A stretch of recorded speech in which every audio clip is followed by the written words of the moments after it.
Magandang umaga, Pilipinas. Narito ang magiging lagay at kaya ng panahon ngayong Webes at sa mga susunod na araw. Sa kasalukuyan, dalawang bagyo ang ating minomonitor sa loob ng Philippine Area of Responsibility. Si Severe Tropical Storm Emong kung saan ito'y huling namataan kaninang alas 4 ng madaling araw sa layong 245 km kanlurang bahagi ng Bacnotan, La Union. Taglay nito ang lakas ng hangin ng 110 km/h mula sa sentro at may pagbugso hanggang 135 km/h. Ito ay asahan natin patuloy na kikilos sa direksyon timog kanluran sa bilis na 25 km/h. Samantalang isa pang bagyong ating minomonitor sa loob ng Philippine Area of Responsibility ay si Tropical Storm Dante kung saan ito'y huling namataan kaninang alas 4 ng umaga sa layong 790 km hilagan silangan ng Itbayat, Batanes. Taglay nito ang lakas ng hangin na 75 km/h mula sa sentro at may pagbugso hanggang 90 km/h. Patuloy itong kikilos sa direksyong hilagang kanluran sa bilis na 15 km/h. Kung ating mapapansin, wala pa rin direktang epekto at nananatiling malayo itong si Bagyong Dante sa anumang kalupaan ng ating bansa. Ngunit na-enhance nito at ni Bagyong Emong ang southwest monsoon o hanging habagat kung saan ito ay nagdudulot din ng malawakang pag-ulan sa malaking bahagi ng Luzon, ganoon na rin sa kanlurang bahagi ng Visayas. Tingnan naman natin na magiging kilos nitong si Bagyong Emong sa mga susunod na oras.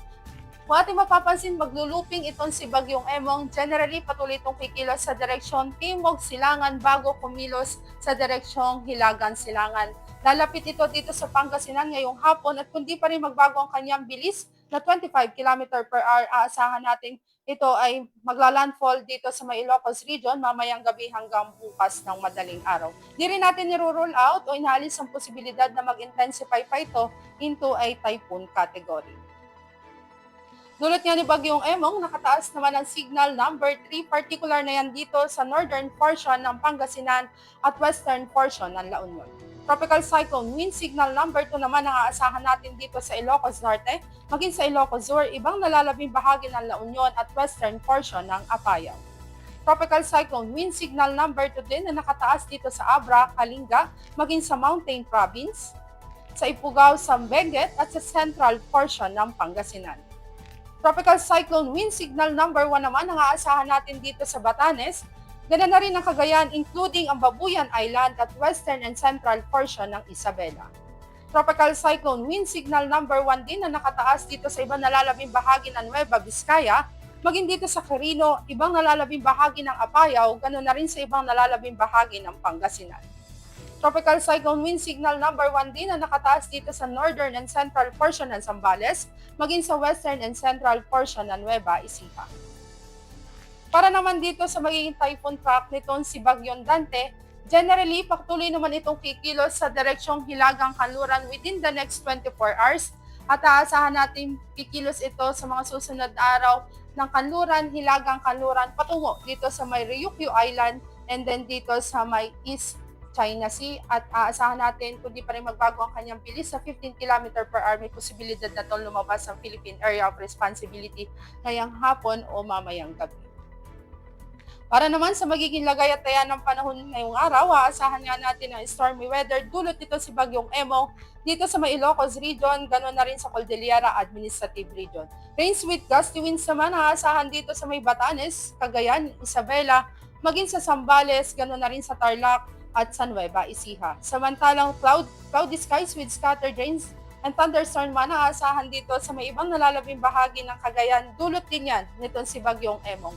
Samantalang monsoon rains, dulot naman ng enhanced southwest monsoon ang aasahan dito sa Metro Manila, maging dito sa Bataan, Pampanga, Bulacan, Cavite, dito rin sa Laguna, Batangas at sa Rizal. Occasional rains naman ang aasahan dito sa Nueva Ecija, Nueva Vizcaya, Aurora, maging sa Quirino, ibang nalalabing bahagi ng Mimaropa, ganoon na rin sa Camarines Sur, Albay, Sorsogon at Masbate.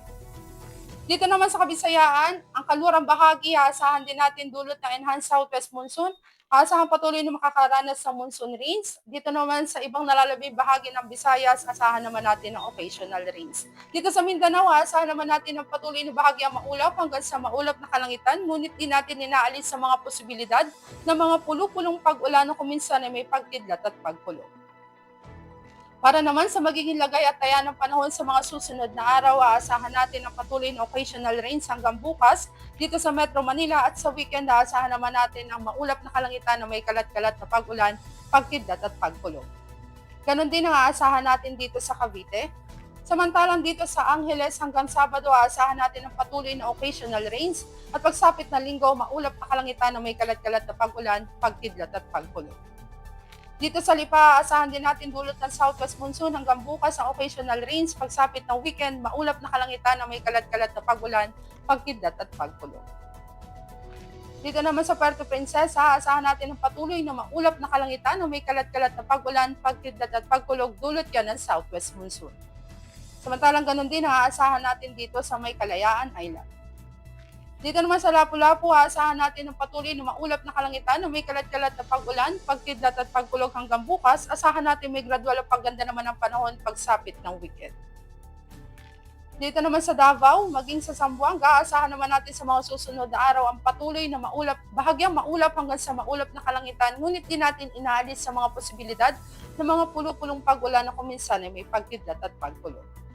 Para sa ating astronomical information, ang araw sumikat kanina 0537 at asahan natin lulubog sa ganap na 1828. Para naman sa ating moon illumination, meron tayong 2% decreasing. At yan ang latest update natin sa weather. Para manatiling updated sa lagay at taya ng panahon, i-follow lamang ang Air Force Weather Center sa aming mga social media accounts. Sa ngalan ng aming commanding officer na si Colonel Alvin John Cugador, Philippine Air Force General Staff Corps, ako po si Sergeant Jessa C. Cuenca, Weather Forecaster ng Air Force Weather Center. Muli magandang umaga, Pilipinas!